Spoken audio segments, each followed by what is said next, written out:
Revise all the important derivations which I expect in the question paper of ISC board. Starting with the topic optics, and the first derivation is formula for refraction through a spherical surface. The spherical surface is having refractive index n2 and the medium in which it is placed is n1. Object is placed at distance u from the center of the refracting surface and the final image is obtained at distance v. R is radius of curvature of refracting surface. Let us start derivation. We will draw the refracting surface. हम convex surface ले रहे हैं और ये glass है, shaded area, refractive index n2. क्या क्या construction करने हैं देखते हैं. एक लाइन ड्रॉ करेंगे जो सेंटर ऑफ द सरफेस से पास होती हो और ऑब्जेक्ट इसी प्रिंसिपल एक्सिस पर रखा हुआ है u डिस्टेंस पर from the centre point which is known as pole. ये रे यहाँ पर एक परपेंडिकुलर ड्रॉप करेंगे on the curved surface which finally will pass through the center of this curved surface. तो सेंटर से जो भी लाइन किसी पॉइंट को कर्वेचर के जोड़ती है वो परपेंडिकुलर होती है कर्व्ड सरफेस पर. ये रे जब यहाँ रिफ्रैक्ट होगी तो टुवर्ड्स द नॉर्मल मुड़ जाएगी क्योंकि n2 is greater than n1. When ray starts from object O, it bends towards the normal after refraction because n2 is greater than n1. तो ये रिफ्रैक्टेड रे हमने बनाई. जहाँ पर ये रिफ्रैक्टेड रेज सारी मिलेंगी वहाँ पर फाइनल इमेज बनेगी. इसके अलावा हम एक परपेंडिकुलर ड्रॉप करते हैं इस पॉइंट ऑफ इंसिडेंस से on the principal axis so that we can have triangles to use trigonometry. अब angles. Angle between the incident ray and normal of the surface is I. Angle between normal of the surface and refracted ray is R. Angle between principal axis and angle incident ray is alpha. Angle between ray and principal axis is gamma. Angle between normal and principal axis is beta. एक triangle ये consider करेंगे जो purple shaded है और एक triangle ये consider करेंगे derivation में जो येलो शेडेड है. अब सबसे पहले स्नेल्स लॉ ऑफ रिफ्रैक्शन लिख लेते हैं. Sine I upon sine R is equal to refractive index of second medium upon refractive index of first medium. Second medium हमेशा उसे कंसीडर करेंगे जिसमें रिफ्रैक्टेड रे होगी और फर्स्ट मीडियम उसे कंसीडर करेंगे जिसमें इंसिडेंट रे होगी. अब इसको थोड़ा सा सिंप्लीफाई कर लेते हैं. n1 into sine I is equal to n2 into sine R. अब ट्रिग्नोमेट्री की हेल्प से यही की पॉइंट है इस डेरिवेशन का, I और R की वैल्यू अल्फा, बीटा और गामा के टर्म्स में यहाँ पे रिप्लेस करनी है. तो सबसे पहले इस पर्पल शेडेड ट्राइंगल को देखो. I is equal to alpha plus beta. So in purple shaded triangle I is equal to alpha plus beta क्योंकि ये एक्सटर्नल एंगल है इस ट्राइंगल के लिए. तो I की जगह पर हम अल्फा प्लस बीटा रिप्लेस कर देंगे. अब यहाँ पर देखो येलो ट्राइंगल में beta is equal to R plus gamma. तो R की जगह लिख देंगे बीटा माइनस गामा. अब हमारा इक्वेशन सिंप्लीफाई हो गया है और अब हम U, V और R के टर्म्स में फिर से ट्रिग्नोमेट्री का यूज करके एक्सप्रेशन को स्टैंडर्ड फॉर्म में लेकर आएंगे. एक अप्रोक्सीमेशन यूज करते हैं और उस अप्रोक्सीमेशन को अलग से याद रखना है क्योंकि उस पर एक नंबर का क्वेश्चन बनता है कि क्या अप्रोक्सीमेशन इस डेरिवेशन में यूज की गई. तो वो अप्रोक्सीमेशन है, ध्यान से लिखेंगे आप. This discussion is valid for paraxial rays and for paraxial rays these angles I, R, alpha, beta and gamma are very very small. What are paraxial rays? Paraxial rays वो रेज हैं जो principal axis के बहुत पास हैं. तो ये जो Q point है ये पोल के बहुत पास है और उस वजह से ये एंगल्स बहुत छोटे हैं. और अगर एंगल्स बहुत छोटे हैं तो sine theta approximately equal to tan theta हो जाएगा. तो ये हमारा दूसरा टर्निंग पॉइंट है डेरिवेशन का जहां हम साइन थीटा को टेन थीटा से रिप्लेस करते हैं. यानी sine alpha plus beta approximately equal to theta approximately equal to tan theta. तो सबसे पहले हम साइन अल्फा प्लस बीटा को सिर्फ अल्फा प्लस बीटा लिखेंगे और साइन बीटा माइनस गामा को सिर्फ बीटा माइनस गामा लिखेंगे इस तरह से. और उसके बाद इस ब्रैकेट को ओपन करके बीटा वाले टर्म्स को एक तरफ ले आएंगे और बाकी टर्म्स दूसरी तरफ ले जाएंगे. तो n1 beta minus n2 beta is equal to n2 gamma with minus sine and n1 alpha with minus sine. अब फिर से हम स्मॉल एंगल का अप्रोक्सीमेशन यूज करेंगे और theta which is sine theta is approximately equal to tan theta use करेंगे और theta की जगह टेन थीटा लेकर उसकी हेल्प से ट्रिग्नोमेट्री से थीटा की वैल्यूज ट्राइंगल से निकालेंगे. तो यहाँ पर हम पहले बीटा को कॉमन ले लेंगे और जब कॉमन ले लेंगे तो बीटा बाहर आएगा और अंदर बचेगा n2 माइनस n1 और फिर बीटा को हम रिप्लेस कर देंगे tan बीटा से, क्योंकि छोटे एंगल्स के लिए ये वैल्यूज सेम होती हैं।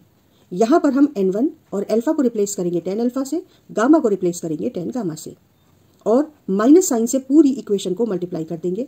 तो फाइनली हमको जो इक्वेशन मिलेगी वो ये मिलेगी। माइनस साइन न्यूट्रलाइज हो गया है इस तरफ, और यहाँ पर ये n2 माइनस n1 हो चुका है। अब tan बीटा, tan अल्फा और tan गामा की वैल्यूज ऊपर ट्राइंगल से निकालते हैं। tan alpha is equal to perpendicular upon base h upon minus U, क्योंकि आप u को मेजर करने के लिए p से इस तरफ जाएंगे और वो इंसिडेंट रे की डायरेक्शन के ऑपोजिट जाना होगा। tan beta is h upon r with plus sign. tan gamma is h upon v with plus sign. Incident ray की डायरेक्शन में सारी डिस्टेंसेस जो पोल से राइट साइड जाकर मेजर कर रहे हैं प्लस, और ऑपोजिट टू इंसिडेंट रे पोल से लेफ्ट साइड जाकर जो मेजर कर रहे हैं वो सारी डिस्टेंसेस माइनस।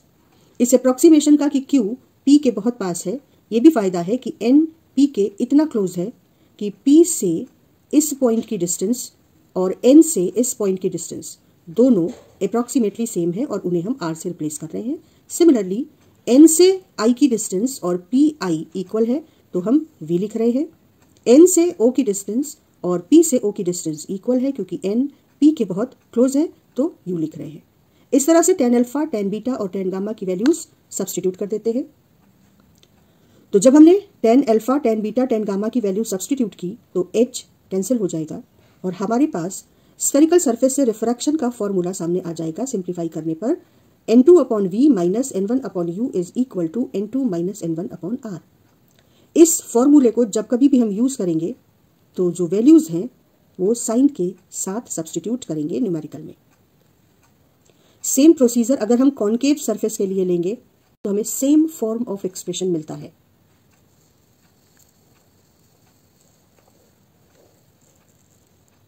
ये तो इसलिए चाहे वो कॉनकेव सरफेस हो या कॉन्वेक्स सरफेस हो, ये जिसे हम गॉसियन एक्सप्रेशन भी कहते हैं, स्फेरिकल सरफेस के लिए सेम फॉर्म यूज किया जाएगा। साथ में इनको यूज करते समय जो रूल्स हमको ध्यान रखने हैं वो भी हम एक साथ नोट डाउन कर लेंगे।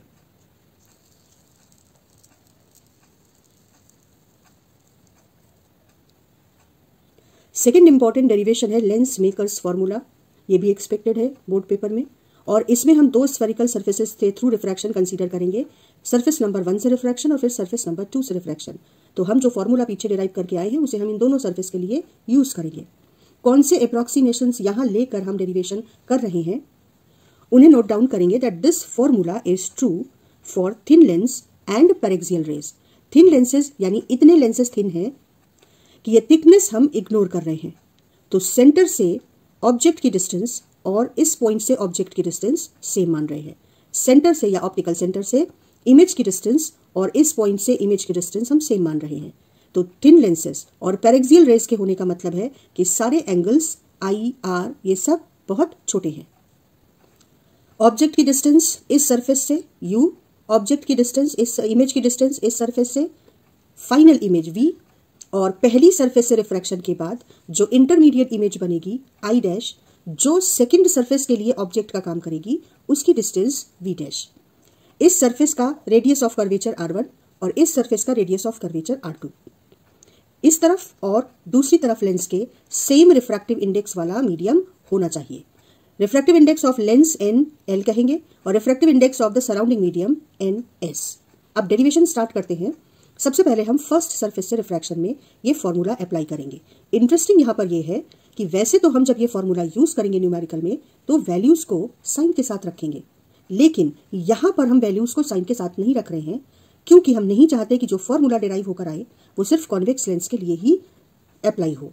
तो इसलिए हमने फर्स्ट सरफेस से जब फॉर्मूले को रखा तो u और v डैश उन दोनों को बिना साइन के यूज किया है। तो सबसे पहले देखो कि हमने फर्स्ट सरफेस पर जब अप्लाई किया तो ऑब्जेक्ट से रे चलती है, रिफ्रैक्ट होती है, और अगर सेकेंड सरफेस नहीं होती तो ये रे यहाँ पर जाकर सारी रेज इस पॉइंट पर मिलती और ये इमेज बनती। ये इमेज सेकेंड सरफेस के लिए एज एन ऑब्जेक्ट काम करती है और इस ऑब्जेक्ट की इमेज ये वाली सरफेस यहाँ बनाती है। तो फर्स्ट सरफेस के लिए ऑब्जेक्ट ये, सेकेंड सरफेस के लिए ऑब्जेक्ट ये, फर्स्ट सरफेस के लिए इमेज ये, सेकेंड सरफेस के लिए इमेज ये, जिसे हम फाइनल इमेज कहेंगे। तो जब पहली सरफेस पर हमने फॉर्मूला अप्लाई किया तो N2 यानी लेंस का रिफ्रैक्टिव इंडेक्स, यहाँ ध्यान रखो N2 क्या है, सेकेंड मीडियम वो है जिसमें रिफ्रैक्टेड रे है। तो फर्स्ट सरफेस से जब आप रिफ्रैक्शन कंसीडर करोगे तो रिफ्रैक्टेड रे लेंस के अंदर है, तो refractive index of lens upon V यानी इसके लिए इमेज की distance which is V dash, sine नहीं यूज कर रहे हैं। फिर N1 क्या है जिसमें इंसिडेंट रे है, तो इंसिडेंट रे सराउंडिंग मीडियम में है तो NS अपॉन ये U, साइन नहीं यूज कर रहे हैं, सिर्फ U लिखा है, is equal to N2 minus N1 upon radius of curvature of first surface. Similarly second surface से रिफ्रैक्शन के समय ये सेकेंड सरफेस से रिफ्रैक्शन हो रहा है। अब N2 वो है जहां पर सेकेंड सरफेस के लिए रिफ्रैक्शन में रिफ्रैक्टेड रे है, तो वो रिफ्रैक्टेड रे ये है यानी NS upon V, second surface के लिए इमेज ये है तो V minus N1 incident ray second surface के लिए ये है, तो सेकेंड सरफेस के लिए NL upon object, second surface के लिए ऑब्जेक्ट ये है तो V dash is equal to N2 minus N1 upon R of this surface. अब इन दोनों को हम ऐड कर देंगे सिंपली। जब हम इन दोनों को ऐड करेंगे तो देखो ये टर्म कैंसिल हो जाएंगे और हमको मिलेगा NS upon V minus NS upon U is equal to this term plus this term. यहाँ से refractive index of lens minus refractive index of surrounding medium, ये टर्म कॉमन देंगे तो हमको रीअरेंज होकर ये मिलेगा 1 upon R1 minus 1 upon R2 और इधर से N of surrounding medium right side में लेकर आएंगे इक्वेशन को स्टैंडर्ड फॉर्म में, कंफर्टेबल फॉर्म में लाने के लिए। तो लेंस का refractive index divided by surrounding medium का refractive index minus 1 is equal to 1 upon first surface का radius of curvature minus second surface का 1 अपॉन सेकेंड सरफेस का रेडियस ऑफ कर्वेचर। इधर 1 upon V minus 1 upon U मिल रहा है। V है lens के लिए फाइनल इमेज की डिस्टेंस, U है लेंस के लिए ऑब्जेक्ट की डिस्टेंस, तो 1 upon V minus 1 upon U की जगह हम लेंस की फोकल लेंथ 1 अपॉन F लिख सकते हैं। तो फाइनली जो एक्सप्रेशन हमको मिलेगा वो हो जाएगा 1 upon F is equal to lens का refractive index upon surrounding medium का refractive index minus 1 upon R1 minus 1 upon R2। इसको यूज करके बहुत सारे न्यूमेरिकल्स और बहुत सारे रीजनिंग बेस्ड क्वेश्चंस पूछे जाते हैं ISC बोर्ड में, जिन्हें हमने ऑलरेडी अपने क्लासेस में डिस्कस किया है। लेंस चैप्टर से तीसरा इंपॉर्टेंट डेरिवेशन है combination of lenses when lenses are placed in contact. इसके लिए हम दो लेंसेज कंसीडर करेंगे फोकल लेंथ f1 f2 के। पहले लेंस से ऑब्जेक्ट की डिस्टेंस u, दूसरे लेंस से इमेज की फाइनल इमेज की डिस्टेंस i। जबकि पहले लेंस से रिफ्रैक्शन के थ्रू एक इमेज बनेगी जो सेकेंड लेंस की एब्सेंस में यहां पर बनती।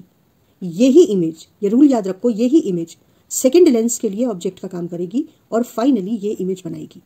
तो फर्स्ट लेंस के लिए ऑब्जेक्ट है O और इमेज है I डैश, सेकेंड लेंस के लिए ऑब्जेक्ट है I डैश और फाइनल इमेज है I। जब इस फॉर्मूले में इन दोनों लेंसेज की जगह एक लेंस अगर हम यूज करें जो बिना परफॉर्मेंस को डिस्टर्ब किए इन दो लेंसेज की जगह रिप्लेस किया जाए, तो उसकी जो फोकल लेंथ है वो हम 1 अपॉन F कंसीडर करेंगे। तो अब हम सबसे पहले फर्स्ट लेंस के लिए फोकल लेंथ का फॉर्मूला लिखेंगे। 1 upon F1 is equal to 1 upon V minus 1 upon U, इसके लिए इमेज I डैश।